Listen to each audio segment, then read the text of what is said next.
Mon flop 5 des pires films sortis en janvier. Malheureusement, tous ces films n'étaient pas à la hauteur. C'est pour ça qu'ils se retrouvent dans ce flop 5. C'est parti. Flop 5, Criminal Squad 2, Pantera.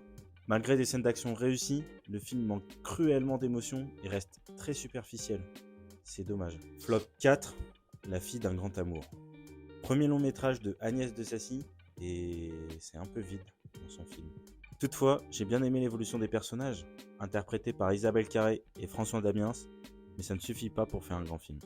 Flop 3, Toto-chan, la petite fille à la fenêtre. C'est long, mais long, mais long. Le personnage principal est insupportable. C'est un moulin à paroles. L'intrigue principale est intéressante, mais la lenteur du film ne rend pas du tout service. Flop 2, Jouer avec le feu. La réalisation manque d'esthétisme, il n'y a pas de mise en scène, j'ai l'impression de voir un téléfilm. À part comme d'habitude les acteurs qui jouent bien Vincent Lindon et Benjamin Voisin. Mais à part ça, je retiens rien du film. Flop 1, Le dossier Maldoror. Le dossier Maldoror, il y a pas mal d'erreurs. Une déception totale parce qu'il y a des scènes hyper intéressantes, hyper travaillées. Mais le film dure 2h36. Il y a trop de longueur et des dialogues qui tombent à plat. C'est le pire film que j'ai vu en janvier. Et vous, quel film vous a le plus déçu ce mois-ci? Dites-le moi en commentaire. Allez, à plus.